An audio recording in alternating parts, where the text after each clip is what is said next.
Hey, what's up, guys?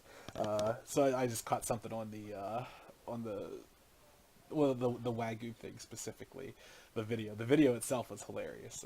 Definitely a lot of interesting takes on it. Like, if you would live that pampered life, would you trade in years for living that Wagyu life? It was like it just the way they worded it was definitely very funny to me. Plus the premises of it.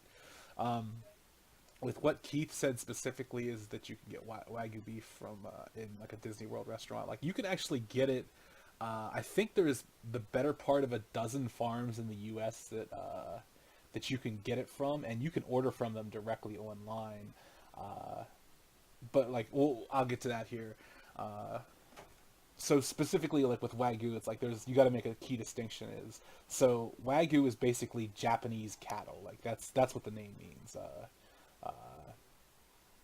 And what it boils down to is back in the 1800s, I think, like maybe it's like late 18 or mid 18 to like early 1900s, it's somewhere around there. I don't remember the history offhand. Was that Japanese cattle were crossbred with a couple European breeds, and of those there's four of them that are very notable, each having very distinct flavors. What's traditionally viewed as Wagyu is that one with a very rich inner musculature fat, like you always see it like super marbled, like well beyond what anything we have here. That's the black strain. So like there's a brown one and there's a couple other couple other varieties. They each have different properties. But when you think Wagyu beef, you usually think the black ones, like the whatever the black strain is for that particular breed of cattle. So what they kind of what they do is like Kobe is like a very specific region in Japan, and or it's like a I think it's like a capital city or something like that, and it's like wherever it is, it's like they have a very specific process for beef. Like it's kind of like I don't know if you guys are familiar with AOC or DOC cheese. AOC is out of French, DOC is out of Italy, and there's very specific. So it's like if you want to have your cheese be AOC or DOC, which is like it stands for something. It's like an Italian and French phrase. But what it is basically a seal of authenticity for a the cheese made from a specific region, a specific kind of animal. Like I said, whether it's cow, sheep, goat, whatever kind of cheese it is, that are grazed on specific pastures and then aged in very specific regions or specific areas. Like some are like aged in these limestone caves and stuff like that. And it's like if you want to have like the AOC of this cheese, it has to be aged in these very specific caves. I know a little bit more about the cheese than I do the beef, but that's the best parallel I can think for what Kobe beef is. So Kobe beef is kind of like the AOC or DOC of cheese, where there's a very I think there's like 7 or 8 different things that need to be established with the cattle, like it can't have been used for breeding or anything like that. Like it has to be a virgin cow.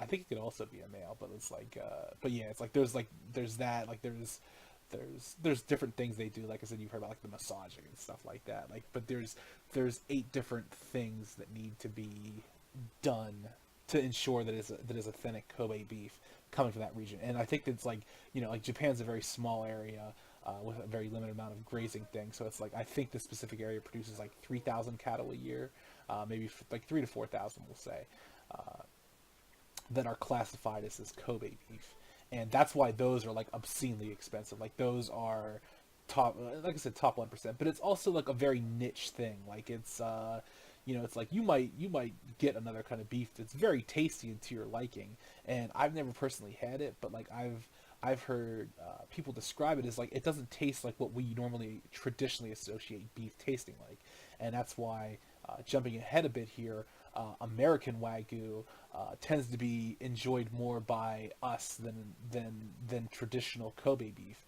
because we basically took that black strain of cattle and crossbred it with Black Angus, which is one of the breeds of cows that we have. And it's like what it does is it imparts that rich inner musculature fat that Kobe or that Wagyu beef is traditionally known for, but it also gives it like that more traditional taste of what we usually associate beef with, specifically the farm raised beef that we produce here in the United States.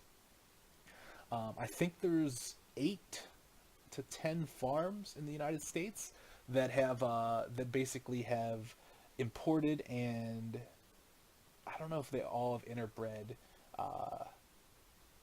the black strain of Wagyu beef with an American breed. I don't know if they've kept them authentic or if they've interbred them. I think a lot of them have interbred because it does produce something that we tend to find taste better.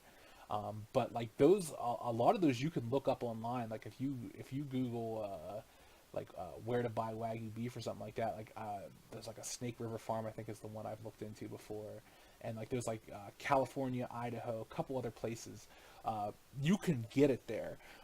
You'll probably be paying upwards. Well, here's the tricky part: is like you got to watch how sell them. A lot of them will sell them by the entire loin because they sell to restaurants and stuff like that, and those can range like 11 pounds. 11, well, let's say 10 to like 15 pounds can like run you upwards of $1,500, which is pretty crazy. But some places will sell you like individual steaks, or like usually two is like the least you can get. I think, at least from what I remember looking at it. It's been a while since I checked it out. But like you can get sometimes two steaks for $100, which isn't that bad when you think about going out to a steakhouse or anything like that. So it's like, if we wanted to, I might be able to like get together and get like a couple like Wagyu ribeyes and then just like kind of split them up, because here's the other key distinction is because Wagyu is so fatty, because there's so much intermuscular fat in it, you don't want a large portion of it. Like 2 to 4 ounces of beef cut very thinly and like kind of enjoyed and savored is usually enough. Otherwise, it'll tend to wreak havoc on your gallbladder, which is what's responsible for your body like breaking down fat. And there's some stuff that goes along with that we won't get into. But yeah, like I said, so smaller portions are usually ideal for that. And then you kind of like mix up your meal with like your veggies, your sides, and everything. Now you can obviously eat more and you can suffer accordingly, but yeah, like I said, that's like a friend of mine, a good friend of mine. He actually lives down in Texas, but Sean, he's in Austin, but he's like he travels a lot and everything, and he has had it, and we're both kind of foodies in that regard. He's described it to me in a way I think that I could decently understand, but that was his big thing. He's like, you don't need more than 4 ounces of the steak. So like I said, if I got like two steaks, we could probably split it up, where if we wanted to try it, we could do it. We can kind of swing it, because it's like last year we had lobster. It's like, well, lobster isn't cheap or anything like that, so I could definitely find I could definitely fit it into where if we wanted to try them, we could probably work it out for a real world con. But yeah, like I said, the big thing is there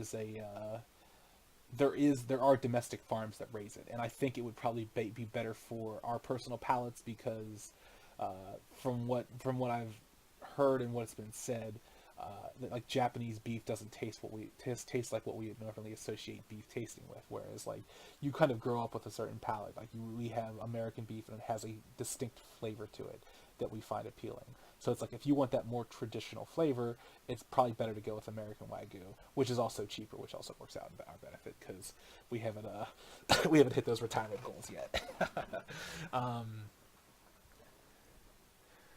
Yeah, so I'll poke around and look into it, because like I said, I know I've ordered beef online, like some pretty crazy stuff. This one time I got like a 72-day dry aged steak, and it was like an ultra prime cut. Like ultra prime isn't a thing, but it's basically like this place is like a nationally famous butcher shop up in New York that basically has like some of the best beef in the country. They basically buy some of the best beef in the country, and so 72-day aged steak is very crazy, because it's something that I enjoyed the experience, but I wouldn't want to eat it every time. It's very okay. So this will sound unappealing to some people, I'm sure, but it's very musty tasting. It reminds you of truffles almost, in that kind of very earthy, musty taste, but like there's also like a very like the beefy taste is still there. It's just kind of an amalgamation of those flavors. And then like I said, the tenderness is obviously out of this world, and the fact that the beef is such a high grade, like it's prime is the highest grade you get, but like you can basically there's kind of a scale for that as well. But like it was a very high grade steak, and I think I paid like $150 for two steaks. It's like for myself and my dad. And my mom had some too, but she wasn't as keen on it because it was aged for so long, and she's not big on those musty, earthy flavors. But it was an experience. We tried it, we enjoyed it, but it's like if you had like I wouldn't want it more than once a year, and even then like that, I haven't got it since then because it's like it's cost prohibitive, but it's a fun experience to do it, like to try it out. Like if you want to, some people will take vacations and trips to different places and like that. Me, I'll get some crazy food out there that was that's my little personal vacation because it's what I'm all about. But yeah, like back to the Wagyu thing. Like so basically all Kobe is Wagyu, but not all Wagyu is Kobe, and for what they were talking about specifically, like it's usually like that black breed of cattle. It's I'm definitely curious to check it out and see what kind of prices they have. Like I said, I do remember looking, and it's like a lot of places were selling it, like a lot of the farms and stuff. Were selling it by the entire loin, and that kind of, I was like, I could never justify getting 11 pounds of this stuff. But it's like if I could find a place that does like individual cuts or like maybe 2 or 3 for like, I think you can get it for under $200. And, that's nothing too crazy, especially for like a vacation once a year thing like that. But yeah, just some interesting. Maybe some interesting facts to like Keith when he was talking about like getting it in a Disney restaurant. Like, no, you can. I'm pretty sure I could. I mean, I know for 100% sure I can get some. It's just gonna be cost prohibitive, but like you can get it. Like these farms do. They do tend to sell. Like they'll basically like the place I went to. I can't remember the name of it. But it's like they basically they carve on 2 days. It's like they butcher, age, and then they basically will take the meat, and it's like they do. It's like, I think it's like Tuesdays and Thursdays, and so it's like if you put in an order, you want to put it in on Tuesday or Thursday because it's like they'll be like 100% freshest from that point, or at least like from like the shipping from the shipping perspective. So like after it's carved off of the after the loin, it's basically like wrapped, packaged, and then shipped to you, and it's like usually within 1 or 2 days. So it's like it kind of ensures that maximum freshness. So they pack it nice and everything like that. But yeah, it's they had a really good way of doing it that ensured it got here quickly, and like I said, that it wasn't like it's like when you get like steak in the store and everything like that, like they usually carve it, like it depends on the store, it's like anywhere between every day to like every 2 or 3 days, and you want to try to get it as quick as or as soon as possible after it's been cut, so it's not sitting in there under the lights and like the cellophane wrap for 2-3 days. And it's just like it makes a little difference, but it's one of those ones where if you're dealing with something a little bit higher grade like that, like you want to take everything possible to make sure it's as good as it can be because you are paying a premium for it. But yeah, I'll look into it and see what I can find, and then we'll maybe toss out that idea for the next Real World Con if it's something you guys are interested in. Like I said, it's definitely different. I guess like the bigger thing would be is your opinion on fatty meat. Because that's what makes Wagyu so, I guess it's kind of like what it's famous for is very rich intermusculature veins of fat. And like if you like cuts like ribeye, like I said, ribeye is nowhere near as fatty. But like if you find yourself like, oh man, like that was a bit too much for me after a ribeye steak, like Kobe is like 10 times that. So it's like it's a very, very intense amount of fat in it. So it's like if you like that buttery texture that comes along with rendered beef fat, then Kobe could be for you. But like if you like your leaner cuts like your sirloins or your filet mignon, like I mean they do have those cuts in Kobe, but like if you like that like more sanguine beefy taste, then you might just be better off just getting a high grade of one of those cuts and going from there, because it is going to taste very fatty. Now, it's not like you're chewing on a piece of chewy fat or anything like that because it's intermusculature, but it's like that taste and that flavor is still there. And like I know I have people, friends and stuff like that outside of you guys that are like they are not about ribeyes. Like they just do not like ribeyes when I make them. And they're like it tastes too fatty for me. Like I like sirloin or I like filet mignon. So that's something to consider. Like if it's like one of those ones where like say, with certain seafoods like that, like some people just think certain seafoods taste very funky and they would actively avoid them. So it's like that's something to consider if we want to move forward with it. If not, no big deal. It's just something fun to think about. All right, that's probably enough information about cows and cheese and stuff. Hopefully you guys find it interesting though.